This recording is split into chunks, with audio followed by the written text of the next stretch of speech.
Hello भाभी, happy Rakshabandhan. Happy Rakshabandhan दीदी। आ गए आप लोग? हाँ भाभी, आज रक्षाबंधन का इतना बड़ा त्योहार है, हम दोनों को तो आना ही था ना। हम कितने महीनों से एक्साइटेड थे कि कब राखी आएगी। वैसे एक बात बताओ, आप नहीं गए अपने मायके? नहीं दीदी, आप लोग बाहर क्यों खड़ी हो? अंदर आओ ना। हाँ भाभी। छोटी, इनको क्या हुआ? भाभी रो क्यों रही है? पता नहीं दीदी, बहुत परेशान भी लग रही है भाभी आज। चलो चल के देखते हैं। हाँ। मम्मी भैया तो दिखाई नहीं दे रहे हैं। ये लो दीदी पानी। थैंक यू भाभी। और मम्मी भैया और ये लोग कहाँ गए? मम्मी ना अपने रूम में रेस्ट कर रही है, मैं बुला कर लाती हूँ। मम्मी जी, आलिया दीदी और प्रिया दीदी आई है बाहर, आपका वेट कर रही है। अच्छा, आ गई क्या वो? हाँ। चलो। गर्मी बहुत हो रही है आलिया इन दिनों। अरे आज इतनी देर कैसे लगा दी आने में? मेरे को तो नींद हो आ गई थी। खुश रहो खुश रहो। वो ना मम्मी टाइम लग गया, साथ में आए ना हम दोनों। हाँ मम्मी, और घर पे भी ना बहुत सारा काम था। सारा काम फ्री करके आए हैं हम लोग, क्योंकि हर बार ना हम लोग वैसे ही आ जाते हैं, फिर घर जाके काम करना पड़ता है। इसलिए मैंने और दीदी ने सोचा इस बार काम वाम करके ही चलेंगे, ताकि आराम से मम्मी के पास रुक के आएंगे। चलो अच्छा है, आ गए। दामाद जी और तो सब अच्छी तरह है, वो क्यों नहीं आए? हाँ मम्मी, वो लोग बिल्कुल अच्छे हैं। और जीजू का तो मुझे पता नहीं वो क्यों नहीं आए। मैं तो दीदी के घर गई थी तो इन्होंने बताया जीजू भी घर पे नहीं है। और रही बात उनकी, तो उन्हें ना अपनी बहनों के पास जाना था, तो वो सीधे वहाँ निकल गए। उन्होंने कहा मैं तुझे शाम को लेता हुआ चले जाऊंगा। अब तू खड़ी क्यों है? इनके लिए चाय बना दे, बहुत देर हो गई आए। नहीं भाभी रुको, वो चाय पानी वगैरह का बिल्कुल मन नहीं है भाभी अभी। और वैसे भी भैया को राखी बांधने से पहले ना हम लोग कुछ भी नहीं खाते पीते हैं, तो आप आराम से बैठो ना हमारे पास, बाद में बना देना। अब तुम बताओ, तुम्हारे लिए खाने में क्या बनवा रहे? अरे मम्मी, ऐसी कोई हमारी डिमांड नहीं है। भाभी जो भी बनाएगी हम वो खा लेंगे। हाँ मम्मी, और ये खाने वाने की बातें छोड़ो ना आप। भाभी आप बताओ ना, आप मायके क्यों नहीं गए अभी तक? दीदी बस ऐसे ही नहीं गई। अरे क्या करती है जाके? वहाँ पर जाती, इतना सारा सामान लेके जाती, गाड़ियों में जाती, और क्या देता है इसका भाई? 100 रुपए। और 100 रुपए में आजकल के जमाने में क्या होता है, एक ब्लाउज पीस नहीं आता सही। शर्म नहीं आती उनको? 100 रुपए दे देते हैं बस केवल। मैंने तो कह दिया 11,000 की मेरा मत आना। तो इसने फोन करके पूछा होगा, भाई मेरी मम्मी कह रही है 11,000 के लिए। पता नहीं क्या बात हुई है, ये खुद ही नहीं जा रही। क्या मम्मी, 11,000 रुपए? भाभी फिर क्या कहा आपके भाई ने? दीदी मैंने बात की थी मेरे भाई से कि अगर तू 11,000 रुपये दे तो मैं राखी पर आ जाऊंगी, लेकिन मेरे भाई ने मना कर दिया। उसने बोला कि बहन अभी मैं खुद 15,000 रुपये कमा रहा हूँ, अगर तुझे 11,000 रुपये दे दूंगा तो फिर घर का खर्चा कैसे चलाऊंगा।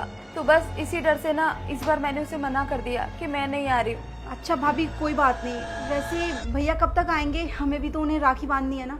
बस दीदी आते होंगे, अभी थोड़ी देर पहले मेरी फ़ोन पे बात हुई थी, तब बोले थे रास्ते में। अरे आ गई तुम दोनों? अब आ रहे हो भैया आप? हम दोनों ना यहाँ पे भूखे बैठे हैं, लेकिन आपको हमारी कोई परवाह ही नहीं है। अरे मुझे पता था कि तुम लोग भूखे बैठे हो, लेकिन मैं भी क्या करूं, थोड़ा सा काम में अटक गया, इसीलिए बस आने में थोड़ा लेट हो गया। ओ प्लीज भैया, आप ये बहानेबाजी ना रहने ही दो। आपका नाम अच्छे से पता है। अब हाथ आगे करो, राखी बांधने दो हमें। अच्छा ठीक है, बांधो राखी। रुको दीदी, कोई राखी नहीं बंधेगी यहाँ पर। मम्मी, मम्मी बाहर आना एक बार। हाँ बेटा, क्या हुआ?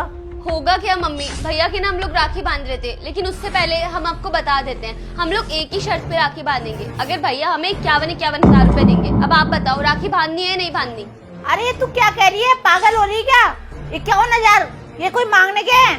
ये तो प्रेम का त्योहार है। राखी तो भाई बहन का त्योहार है। अरे मम्मी बिल्कुल सही बोल रही है। ये 51,000 की क्या रट लगा रखी है तुमने? तुम लोगों को पता नहीं है क्या? रक्षाबंधन प्यार का त्योहार है, और प्यार के त्योहार में पैसा कौन मांगता है? देखो, जो भी भाई खुद की मर्जी से देता है ना, बस बहनों को वही रखना पड़ता है, ऐसे ऑर्डर नहीं देना पड़ता कभी। देखो भैया प्लीज, आपको तो ज्यादा बोलने की जरूरत ही नहीं है। और वैसे भी ना, अभी मेरी सास का फोन आया था मेरे पास में। उन्होंने मुझे स्ट्रिक्टली बोला है कि तू बहुत महंगे महंगे सामान लेके जाती है अपने मायके में, इस बार अपने मायके वालों को बोलना कि अच्छा शगुन दे, पूरे 51,000 रुपए लेकर आना। देखो भैया, मुझे ना मेरे ससुराल में मेरी नाक नहीं कटवानी है, और ना ही मेरी इज्जत गिरानी है, इसीलिए मैं आपको बोल रही हूँ। अगर आप लोग 51,000 रुपए दे सकते हो तब तो हम यहाँ राखी बांधे, वरना हम जाते हैं यहाँ से। हाँ भैया, हम दोनों ना एक ही शर्त पे आपको आज राखी बांधेंगे, अगर आप हमें 51,000 रुपए दोगे तो। देख, मुझे ना ये समझ में नहीं आ रहा आज कि तुम लोग ऐसी बातें क्यों कर रहे हो। अरे मुझे याद है, हर बार जब मैं तुम्हें पैसे देता हूँ ना, तब तुम वो पैसे लेने के लिए भी मना करती हो। जैसे अगर मैंने तुम्हें कभी 2,000 रुपये भी देना चाहा ना, तो तुम लोग ना बस मुझसे 1,000 रुपये लेती हो, और कभी कभी तो 1,000 रुपये भी नहीं लेती हो। तुम बस एक छोटा सा नोट उठा करके बोलती हो कि भैया बस हो गया, आज के लिए तो इतना ही काफ़ी है। फिर अचानक से ये 51,000 का लालच तुम्हारे मन में कहाँ से आ गया?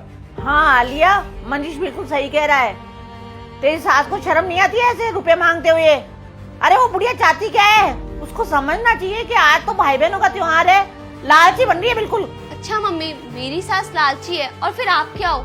देखो मम्मी, ये जो हम लोग आज कर रहे हैं ना, ये सिर्फ और सिर्फ आपको सबक सिखाने के लिए कर रहे हैं। मेरी सास ने मुझसे कुछ नहीं कहा है और ना ही उनको कुछ चाहिए। वो आपकी तरह ना लालची नहीं है। लालची वो नहीं बल्कि आप हो मम्मी, आप। आपको शर्म नहीं आती बिल्कुल भी? भाभी को आपने उनके मायके नहीं जाने दिया, वो भी किस रीजन से? कि उनको उनके मायके में कम पैसे मिलते हैं। अभी आप खुद अपने मुंह से बोल रही हो कि रक्षाबंधन भाई बहन के प्यार का त्योहार है, तो फिर ये बात आपको भाभी के केस में क्यों नहीं समझ आती? भाभी का भी तो भाई है ना, उनके लिए भी तो रक्षाबंधन है मम्मी। जैसे हम दोनों के भैया हैं वैसे उनका भी भाई है। आपको ये बात समझनी पड़ेगी। वही ना मम्मी, अरे वो बेचारे गरीब है, उनकी इतनी हैसियत नहीं है। जो आप जो बोलोगे, जो मांगोगे, वो लोग आपको देते चले जाएंगे। और भाभी का तो छोटा भाई है। अब ऐसा कैसे सोच भी सकती हो कि भाभी अपने छोटे भाई से पैसे लेके आएगी, पैसे मांग के लेके आएगी? मम्मी आपकी इस सोच में ना सच में आज मुझे शर्म आ रही है। अभी हम दोनों ने आपके बेटे से पैसे मांग लिए तो आपको समझ आ गया कि हमारी सास लालची है, और आप जो कर रही हो वो भी तो लालचपना ही है ना मम्मी। अपनी आदतें ना सुधार लो, वरना आपकी बहू ना इस घर में कभी खुश नहीं रह पाएगी।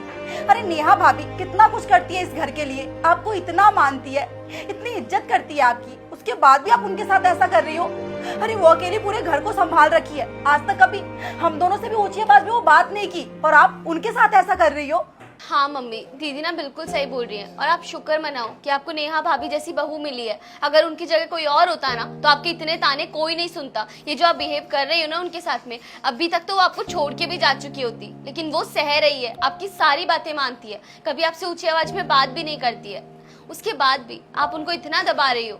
मम्मी, एक लिमिट होती है हर चीज की, जिस दिन वो लिमिट क्रॉस हो गई ना उस दिन भाभी भी ये सब कुछ नहीं सहेगी, और फिर हम दोनों भी कुछ नहीं बोलने आएंगे। इसीलिए मैं आपको समझा रही हूँ। अरे साल में एक बार ये त्योहार आता है, प्यार का त्योहार है भाई बहन के, उनको खुश रहने दो ना। आपको क्यों इतनी प्रॉब्लम होती है हर चीज में? आप अपने काम से मतलब रखो। यहाँ आपकी बेटी आ गई है, उन्हें भी अपने मायके जाने दो बस। और वैसे भी मम्मी, हमारे पास किस चीज की कमी है? भैया इतना अच्छा कमाते हैं, इतना अच्छा घर है हमारा, उसके बाद भी आपको 11,000 रुपए चाहिए। क्या कर लोगी 11,000 रुपए से? आप, मैं दे देती हूँ आपको। हाँ बेटा, तू बिल्कुल सही कह रही है, मेरी गलती हो गई। अभी मैं नेहा को जाकर कहती हूँ, वो भी चले जाएगी पियर।